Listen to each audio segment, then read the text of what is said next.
സൂചിപ്പിച്ച പോലെ അരിക്കൊമ്പനെ പിടിക്കാൻ ഒരുക്കങ്ങളൊക്കെ പൂർണ്ണമാണ്. പക്ഷേ കോടതിയിൽ കേസ് എത്തിയതാണ് ഒരു പ്രതിസന്ധിയായി, വിലങ്ങുതടിയായി അവിടെ നിൽക്കുന്നത്. 29-നാണ് കേസ് കോടതിയിൽ എത്തുന്നത്. സ്വാഭാവികം അതിനു മുമ്പ് മോക്ക് ഡ്രില്ല് നടത്തും. 29-ന് മോക്ക് ഡ്രില്ല് നടത്തിയേക്കുമെന്ന സൂചനകളാണ് പുറത്തു വരുന്നത്. എല്ലാ ഒരുക്കങ്ങളും പൂർണ്ണമായി. കുങ്കിയാനകളെല്ലാം എത്തി, RRT സംഘം എത്തി, അരുൺ സക്കറി എത്തി. അദ്ദേഹം കഴിഞ്ഞ ദിവസം ഒരുക്കങ്ങളെല്ലാം വ്യക്തമാക്കിയതാണ്. പക്ഷേ ആരും ഇതുവരെ പറയാത്ത അരിക്കൊമ്പന്റെ കഥയുണ്ട്. ആ കഥയാണ് ഇന്ന് പ്രേക്ഷകരിലേക്ക്. അരിക്കൊമ്പൻ ഒന്നല്ല, പല കഥയുണ്ട്. ഇതിനു മുമ്പ് പല അരിക്കൊമ്പന്റെ പല വേർഷൻസ് നമ്മൾ പ്രേക്ഷകർക്ക് മുന്നിൽ എത്തിച്ചാണ്. ഇന്ന് മറ്റൊരു കഥയാണ്. ഇതിനു മുമ്പും അരിക്കൊമ്പനെ പിടികൂടാൻ ദൗത്യ സംഘം എത്തിയിരുന്നു. 5 പ്രാവശ്യമാണ് അരിക്കൊമ്പനെ പിടികൂടാനായി മയക്കുവെടി വെച്ചത്.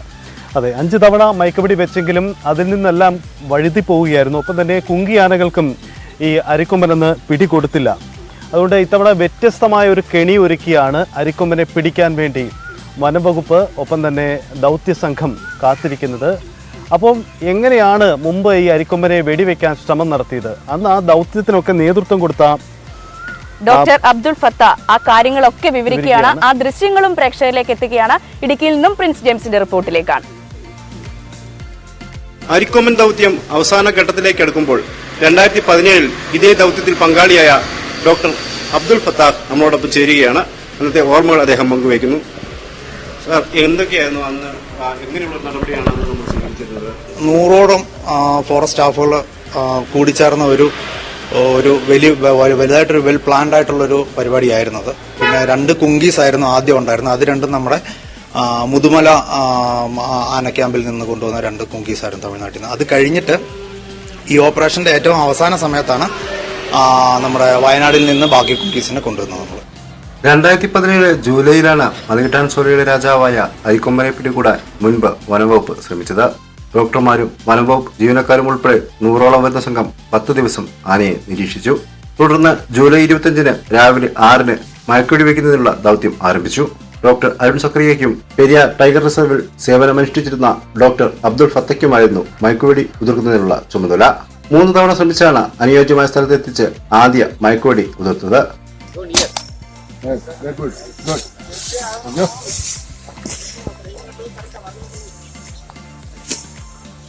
അരിക്കൊമ്പൻ കുറച്ചുനേരം മയങ്ങി നിന്നെങ്കിലും പിന്നീട് ഓടി.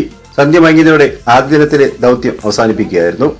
2 ദിവസം അടുപ്പിച്ച് മയക്കുവെടി വെച്ചായിരുന്നു. ആദ്യത്തെ പ്രാവശ്യം ചിന്നക്കനാൽ ഡാമിന് മുകളിലുള്ള സ്ഥലത്താണ് മയക്കുവെടി വെച്ച്. അന്ന് ആന മയങ്ങി കിട്ടിയപ്പോഴത്തേക്ക് ഏകദേശം ഇരുട്ട് വീണ് തുടങ്ങിയതിനാൽ അന്ന് നമ്മൾ ആ ഓപ്പറേഷൻ അവിടെ വെച്ച് നിർത്തുകയായിരുന്നു.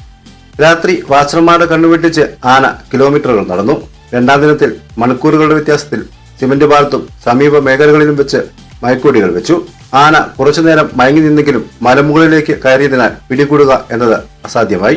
തമിഴ്നാട് മുതുമലയിൽ നിന്നെത്തിച്ച കരീം, വെങ്കിടേഷ് എന്നീ കുങ്കിയാനകളാണ് പ്രധാനമായും ദൗത്യത്തിൽ ഉണ്ടായിരുന്നത്. വാഹനത്തിൽ കയറ്റാൻ സാധിക്കാതെ വന്നതോടെ റേഡിയോ കോളർ ഘടിപ്പിക്കാൻ ശ്രമം നടന്നു. എന്നാൽ കുങ്കിയാനയായ കരീമിനോട് അരിക്കൊമ്പൻ സഹകരിക്കാതെ വന്നതോടെ അതും ഉപേക്ഷിച്ചു. ആന ക്യാമ്പിൽ നിന്നെത്തിയ പാപ്പാൻ കൊമ്പന്റെ കാലിൽ വടം ബന്ധിപ്പിക്കാൻ ശ്രമിച്ചെങ്കിലും അതും വിജയിച്ചില്ല. തുടർന്ന് വനംവകുപ്പ് പദ്ധതി ഉപേക്ഷിക്കുകയായിരുന്നു. മൂന്നാർ ഏരിയ അറിയാമല്ലോ, കൂടുതലും ഹില്ലി ഏരിയയാണ്. അപ്പം നമ്മൾക്ക് ആനയെ എവിടെ വെച്ച് സേഫായിട്ട് നമുക്ക് ആനയെ കാണുന്ന സ്ഥലത്ത് വെച്ച് മയക്കുവെടി വെച്ചാലും ആന ആ സമയം തന്നെ ഓടിക്കളയും. അപ്പം അങ്ങനെ വരുമ്പോഴത്തേക്ക് ആന അടുത്ത് പോയി പിന്നെ എവിടെ പോയാണ് നിൽക്കുന്നതെന്ന് നമുക്ക് പറയാൻ പറ്റില്ല. തൊട്ടടുത്ത ദിവസം ആനയിറകലിലെത്തി വെള്ളം കുടിച്ച് അരിക്കൊമ്പൻ കാട് കയറി. കഴിഞ്ഞ തവണ ആനയെ പിന്തുടർന്ന് വെടിവെക്കാനാണ് ശ്രമിച്ചതെങ്കിൽ ഇത്തവണ ബലഹീനതകൾ മനസ്സിലാക്കി സിമന്റ് പാലത്തേക്ക് ആകർഷിക്കാനുള്ള വനംവകുപ്പിന്റെ ശ്രമം വിജയിക്കുമെന്ന് തന്നെയാണ് അന്ന് ദൗത്യത്തിൽ പങ്കാളിയായ ഡോക്ടർ അബ്ദുൾ ഫത്തയുടെ വിലയിരുത്തൽ. തേടിച്ചെന്ന് മയക്കുവെടി വെക്കുന്നതിന് പകരമായിട്ട് നമ്മൾ ഇപ്രാവശ്യം നമ്മൾ ഒരു ആനയെ കുറച്ച് ഫുഡ് ഐറ്റംസ് കൊടുത്ത്, ആനയെ അരിയും അതുപോലത്തെ സാധനങ്ങൾ, പലചരക്ക് സാധനങ്ങളെല്ലാം കൊടുത്ത് നമ്മളെ ആനയെ ഇങ്ങോട്ട് അട്രാക്ട് ചെയ്യാനുള്ള രീതിയിലാണ് നമ്മൾ ശ്രമിക്കുന്നത്. അപ്പോൾ അത് വലിയ കുഴപ്പമില്ലാത്തൊരു ടെറൈനാണ് എന്ന് എനിക്ക് തോന്നുന്നു. അപ്പോൾ അവിടെ വെച്ച് മയക്കുവെടി വെക്കുകയാണെങ്കിൽ നമുക്ക് മയങ്ങി കിട്ടുന്ന സ്ഥലം റോഡ് ആക്സസിബിലിറ്റി ഉള്ള സ്ഥലമാണെങ്കിൽ എളുപ്പം തന്നെ ആനയെ കുങ്കീസിൻ്റെ സഹായത്തോടുകൂടി ലോറിയിൽ കയറ്റി കോർണാടേക്ക് മാറ്റാൻ പറ്റുമെന്നാണ് വിശ്വസിക്കുന്നത്. തമിഴ്നാട്ടിൽ നിന്നെത്തിയ കുങ്കിയാന കരീമും കൂട്ടാളികളും പരാജയപ്പെട്ടെടുത്ത് കേരളത്തിന്റെ സ്വന്തം കോന്നി സുരേന്ദ്രനും സംഘവും അരിക്കൊമ്പന്റെ ചെറുത്തുനിൽപ്പുകളെ തോൽപ്പിക്കുമെന്ന് തന്നെയാണ് പ്രതീക്ഷ. Prince James, news 18 Idukki. അപ്പോൾ 2017 അരിക്കൊമ്പനെ പിടിക്കാൻ വേണ്ടി ദൗത്യസംഘം തയ്യാറായി. 2 ദിവസം മയക്കുവെടി വെക്കുന്ന സാഹചര്യമുണ്ടായി. 5 പ്രാവശ്യം മയക്കുവെടി വെച്ച്, പക്ഷേ അരിക്കൊമ്പൻ വീണില്ല. അരിക്കൊമ്പൻ അവിടെ നിന്ന് രക്ഷപ്പെടുകയാണ്. നമ്മള് ഇടുക്കിക്ക് പുറത്തുള്ളവരൊക്കെ അരിക്കൊമ്പനെ കുറിച്ച് കേൾക്കുന്നത് ഈ സമീപ നാളുകളിലാണ്. പക്ഷേ അവിടെയുള്ളവരെ ഇന്നലെ നമ്മുടെ MS അനീഷ് കുമാറിനോടൊക്കെ അവിടെ പ്രതികരിക്കുമ്പോൾ കാണുമ്പോൾ അവർക്ക് അരിക്കൊമ്പനെ കുറിച്ച് പറയാൻ നിരവധി കഥയുണ്ട്. കാരണം അവർ കുറേ വർഷങ്ങളായിട്ട് ഇത് അനുഭവിക്കുന്നതാണ്.